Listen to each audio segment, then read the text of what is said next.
आज क्रिसमस के मौके पे मैं आप सबको बधाई देना चाहता हूं और नए साल की भी बधाई देना चाहता हूं, लेकिन कुछ बात बताना चाहता हूं।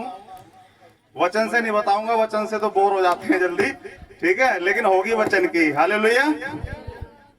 जितने भी चमत्कार हुए उन सब चमत्कारों को जब हम पढ़ते हैं और देखते हैं तो उसमें एक तरह से देखा जाए तो वो व्यक्ति उस समय थोड़ी देर के लिए मूर्ख बने हुए हैं, यानी अपनी बुद्धि उन्होंने उठा के साइड में रख दी है और तब वो चमत्कार हुआ है। आप चमत्कार को किसी को भी उठाइए, पढ़िए, एक बार में, दो बार में, तीन बार में, चार बार में आपके समझ में आ जाएगा।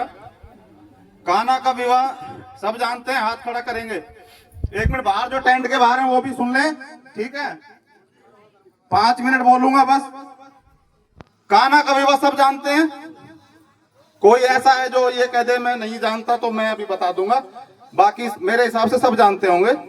और पहला चमत्कार था, किसी को ये भी पता नहीं था कि यीशु मसीह चमत्कार करता है। जब उनके घर पे दावत गई होगी मरियम के साथ में, चूल्हा नोत दावत होती थी, अब तो एक एक बुला लेते हैं, तो सबके सब आए। किसी को ये पता थोड़ी था कि मैं मेरे घर में शरबत खत्म हो जाएगा, चलो यीशु मसीह को बुला लेते हैं, वो चमत्कार करता है। ये किसी को भी पता नहीं था। धनी को, धनी मतलब जो हरियाणा में धनी कह देते हैं, करता धरता, ठीक है, उसको भी पता नहीं था कि मेरे घर में शरबत खत्म हो जाएगा और यीशु मसीह चमत्कार करता है, चलो उसको बुला लेते हैं। किसी को कुछ भी नहीं पता था, उस समय तक एक भी चमत्कार हुआ भी नहीं था। किसको पता था? सिर्फ मरियम को पता था और किसी को पता नहीं था। और वो इसलिए थोड़ी आए थे कि हम चलो वहां जाके शरबत बनाएंगे। जब आपकी जिंदगी में यीशु मसीह होगा, आपके घर में शर्मिंदगी नहीं होगी। Hallelujah, hallelujah. बोलिए हाथ रख के, मेरे घर में शर्मिंदगी नहीं होगी। क्यों? क्योंकि हमारी जिंदगी में यीशु मसीह है। चाहे हमने जान के बुलाया और चाहे वो अनजाने आ गया। जैसे काना के विवाह में वो शरबत बनाने के लिए नहीं बुलाया गया था वहां पे, लेकिन उस घर में वो था। यीशु मसीह उस घर में था, मौजूद था, तो उस घर के मालिक को शर्मिंदगी नहीं झेलनी पड़ी। हालेलुया। उसको थोड़ी पता था कि यीशु मसीह आके यहाँ मेरे घर में दाखरस बना देगा। और देखिए मूर्खता कैसी, मैं जो आपको बता रहा था कि उस समय हम अपनी बुद्धि अगर साइड में रख दें तो हमारे भी चमत्कार होंगे। हम जो है दिमाग लगाते हैं। परमेश्वर की बुद्धि और मनुष्य की बुद्धि जब एक साथ काम करेगी, एक गाड़ी का एक ही ड्राइवर होता है, 2 स्टीयरिंग नहीं होते। हमारे समय पे हम चलाएंगे जिसको कर्म कहते हैं, परमेश्वर के समय पे परमेश्वर चलाएगा जिसको विश्वास कहते हैं। हालेलुया। जब बोला भाई शरबत खत्म हो गया है, तो मरियम को सिर्फ पता चला कि इस घर में दाखरस खत्म हो गया है। तो मरियम ने क्या कहा यीशु मसीह से कि इस घर में दाखरस खत्म हो गया है और तुम्हें कुछ करना है। तो यीशु मसीह ने क्या कहा था? उसने कहा चलो मैं शरबत बनाता हूं, मेरा समय अभी नहीं आया। चलो इतना तो पता है, धन्यवाद, हालेलुया। उसने क्या बोला? मेरा समय भी, जब नहीं समय आया तब उसने इतना बड़ा चमत्कार कर दिया। अगर समय आने के बाद में तो हमारी जिंदगियों में वारे न्यारे हो जाएंगे। हालेलुया, ठीक है। मेरी बात समझना, देसी भाषा में बताऊंगा मैं, ठीक है, प्रचारक नहीं हूं। जब समय नहीं आया तो भी उसने अपनी माँ का आदर किया और बोला अभी मेरा समय नहीं आया है, लेकिन बोल तो दिया, लेकिन अपनी माँ का आदर किया। उसकी माँ ने चेलों से क्या कहा कि भाई जैसे ये कहे तुम वैसे ही कर देना, ठीक है। तो उसने क्या कहा? 6 जो मटके हैं, एक मटके में मतलब यानी 100 किलो पानी आता होगा, ठीक, उस टाइम तो मन के हिसाब से आता था, तो आप ऐसा समझ लीजिए 600 लीटर पानी। भाई इनको पानी से भर दो। अब जो भर रहे होंगे दास, वो एक दूसरे से यही तो कह रहे होंगे क्या मुंह रखता है। वो अपने आपस में यही तो बात कर रहे होंगे, क्या मुंह रखता है। ऊपर तक जब मटके से भरवा देगा तो इसमें मिलाएगा क्या, जब ये ऊपर तक ही पानी से भर जाएंगे। हम जब कुछ बनाते हैं, रायता वायता बनाते हैं, तो आधी लस्सी पानी ऐसे करके कुछ डाइल्यूट करते हैं, तभी तो कुछ चीज बनती है। जब मैं ऊपर तक ही पानी भर दूंगा उसके मुंह तक ही, तो वो आपस में नहीं सोच रहे होंगे ये मरवाएगा आज, भाई कौन आदमी आ गया है हमारे घर में। और फिर मग्गा निकाल के उसको बोल रहा है कि अब इसको भोज के प्रधान के पास लेके जा। ठीक है, जो आदमी लेके जा रहा होगा उसकी हालत सोचो आप अपने मन में कि मैं पानी भर के लेके जा रहा हूं और जो खाने का प्रधान है भोज का उसको चखाने जा रहा हूं। पता नहीं कौन आदमी आज हमारे घर में आ गया है। अगर वो अपनी बुद्धि लगाता वो मटके पानी से ही भरे रह जाते। कभी आप चमत्कार के अंदर घुस के देखो, इमेजिन करो, उस जमाने में पहुंच जाओ। अपनी बुद्धि उन्होंने साइड में रख दी, पानी भर के उसको चखाने जा रहे हैं। क्यों? जैसा बोला गया वैसा ही करो। अगर उस समय हम अपनी गाड़ी के ड्राइवर बन जाएं तो वो पानी के मटके पानी से ही भरे धरे रह जाएंगे। उसने क्या बोला? भाई इसको घड़े में से भरो और जो भोज का प्रधान है उसको चखा के आओ। उस आदमी की जो हालत रही होगी वो सोचने लायक है कि मैं पानी भर के लेके जा रहा हूं और भोज के प्रधान के पास जा रहा हूं कि चेक करो जी ये कैसा वाला दाखरस है। कोई प्रार्थना नहीं की गई, किसी को बताया नहीं गया। उससे पहले किसी को यह भी पता नहीं था कि ये कन्वर्ट हो जाएगा, चेंज हो जाएगा, कुछ नहीं पता था किसी को। और जब वो भोज के प्रधान के पास गया तो उसने क्या बोला? ये दाखरस पहले वाले दाखरस से ज्यादा उत्तम है। हालेलुया। पानी भी उसका आदेश मानता है। पानी ने अपनी रवानी बदल दी। जो पानी का जो एक उसका तत्व है वो दाखरस में चेंज हो गया। एक निर्जीव चीज उसके आदेश को मान रही है। अगर उसने कह दिया जाके इसको चेक करवा, वो शरबत बना के, उसने नहीं बोला कि शरबत बना के चेक करके पानी भेजा था।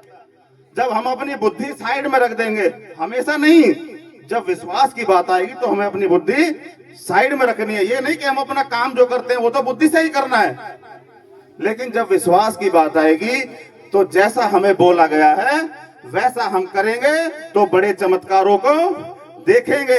और जब भोज के प्रधान ने कहा, हर जगह क्या होता है, पहले थोड़ी अच्छी चीज दी जाती है, बाद में जब खत्म हो जाती है तो उसमें पानी मिला दिया जाता है और वो उसकी क्वालिटी थोड़ी सी घट जाती है। लेकिन ये तो तुमने उत्तम दाखरस अब तक कहां रख छोड़ा था। हालेलुया। यानी जो पहले बनाया था उस दाखरस से भी बेटर बनाया था। तो आप ये समझ गए होंगे, हमें जैसा बोला गया है, जैसा बोला गया है कि मतलब हमें वचन जैसा सिखाता है उसमें अपना दिमाग मत लगाओ प्रयोग। अगर हम उसमें अपना दिमाग लगाएंगे ना तो पानी के मटके पानी से भरे रह जाएंगे। विश्वास और कर्म, ठीक है, कर्म हमें अपना करना है, लेकिन जब विश्वास की बात आती है तो अपनी बुद्धि साइड में रख दें। ठीक है, उड़ाऊ पुत्र का देख लो, वो अगर वहां से पैंट शर्ट पहन के आता, दाढ़ी बनवा के आता तो उसका पिता कभी उसे प्यार नहीं करता। वो जैसा था वैसा ही उसके पास गया। हम क्या करते हैं, आज तो बढ़िया कपड़े पहन के आ गए हैं, मेरे तो चलो खराब है, ठीक है, लेकिन मैं यहाँ आ गया, परमेश्वर का धन्यवाद। 300 किलोमीटर दूर से मैं यहाँ आ गया रेवाड़ी से, परमेश्वर का धन्यवाद, मैंने इस दर को चूम लिया, यही बहुत मेरे लिए बड़ा है। ठीक है, लेकिन मैं आपसे जो बताना चाह रहा हूं, हम जैसे हैं वैसे ही परमेश्वर के सामने जाएंगे तो हमारे पाप क्षमा होंगे। हम क्या करते हैं, कुछ बातों को एडजस्ट कर लेते हैं। पीने वाला पीने की बात को एडजस्ट कर लेता है, ठीक है, सेटिंग वाला सेटिंग की बात को एडजस्ट कर लेता है, चैटिंग वाला चैटिंग की बात को एडजस्ट कर लेता है, ठीक है, बिजनेसमैन बिजनेस पैसे की बात को एडजस्ट कर लेता है। कैलकुलेशन जब साइड में रख दोगे ना, वो आपके लिए झरोके खोल देगा। हालेलुया। बहुत आयत का जीवन वो आपको देने के लिए आया है। और हम तो लाख करोड़ तो खैर गिने ही नहीं होंगे, किसी ने लाख तक की गिनती, इतना ही एक आम आदमी का जीवन होता है। ठीक है, मैं आपसे एक सिंपल बात बताना चाह रहा हूं, इस बड़े दिन पे अगर आप अपने नए साल में शर्मिंदगी नहीं देखना चाहते, वो किसी भी तरह की हो सकती है, तो यीशु मसीह को अपने जीवन के अंदर लाइए। हालेलुया। और जब वो आपके जीवन में आ जाएगा तो आपको कहने की भी जरूरत नहीं पड़ेगी कि मेरे घर में किस चीज की कमी पड़ रही है, क्योंकि वचन हमें बताता है पहले उसके धर्म और राज की खोज करो, बाकी वस्तुएं तुम्हें अपने आप मिल जाएंगी। हम क्या करते हैं, पहले बाकी वस्तुओं की खोज करते हैं और धर्म और राज अता पता ही नहीं है। तो पहले उसके धर्म और राज की खोज करो। और धर्म और राज की खोज करने के लिए ये नहीं है कि सब कुछ फेंक फाक के अगले दिन हम मतलब बाबा जी बन जाएं, ऐसा धर्म और राज खोज नहीं करना। धर्म और राज क्या है, धर्म हमें क्या सिखाता है, अपने पड़ोसी से प्रेम करना, सबसे बड़ी आज्ञा, जैसा मैं अपने आप से प्रेम करता हूँ वैसा मैं अपने पड़ोसी से प्रेम करूं। ये धर्म हमें सिखाता है। एक दूसरे की उन्नति के लिए काम करो। क्षमा, दया, प्रेम, करुणा, ये परमेश्वर के गुण हैं। जब हम इन गुणों को अपना लेंगे तो बाकी वस्तुएं हमें अपने आप मिल जाएंगी, क्योंकि उन्नति से पहले नम्रता और पतन घमंड से आता है। हालेलुया। तो आज के बड़े दिन पे कौन कौन अपने जीवन में यीशु मसीह को लाना चाहता है? हाथ खड़ा करें और बोले मेरे घर में शर्मिंदगी नहीं होगी यीशु मसीह के नाम में। बोलिए अपने मुंह से। शैतान सुनना चाहता है, कुत्ते को भी भगाने के लिए बोलना पड़ता है। गुनगुनाने से कुत्ता नहीं भागता है, तो शैतान तो बहुत दूर की बात है। कुत्ता नहीं भागता आपके घर के आगे से, शैतान कहां से भाग जाएगा? बोलिए, ऐसे बोलिए, मेरे घर में शर्मिंदगी नहीं होगी, मेरे घर में शर्मिंदगी नहीं होगी। 2026 मेरे लिए सबसे उत्तम साल है। 2026 मेरे लिए सबसे उत्तम साल है। जो 20 साल में पूरा नहीं हुआ वो आने वाले साल में पूरा होगा। आने वाले साल में पूरा होगा यीशु मसीह के नाम में, यीशु मसीह के नाम में। आमीन। उसके आमीन। लहू में ही मैं ये घोषणा करता हूँ, उसके लहू में मैं ये घोषणा करता जिस हूँ, लहू के द्वारा हम खरीदे गए हैं, इस लहू के द्वारा हम खरीदे जिस गए लहू हैं, के द्वारा शैतान के ऊपर उसने विजय पाई है, इस लहू के द्वारा शैतान के ऊपर विजय पाई है। उस लहू के द्वारा मैं घोषणा करता उस हूँ लहू के द्वारा मैं घोषणा अपने करता हूँ, बच्चों पे, अपने बच्चों पे, अपने परिवार पे, अपने परिवार पे, अपने जॉब पे, अपनी जॉब पे, अपने बिजनेस पे, अपने बिजनेस पे, अपने कारोबार पे, अपने कारोबार पे, अपने तमाम हर उस चीज को जो मुझसे जुड़ी हुई है यीशु मसीह के नाम में, चीज से जो मुझसे जुड़ी वो है, आजाद हो चुकी है। हालेलुया। हालेलुया। कौन कौन खुश है? और ये खुशी आपके चेहरों पे बनी रहेगी। और याद करोगे कोई कुछ बता के गया था और वचन से बताया, मेरी कुछ बात नहीं है, कुछ बुरी लगी हो तो क्षमा करना। हालेलुया। Thank you.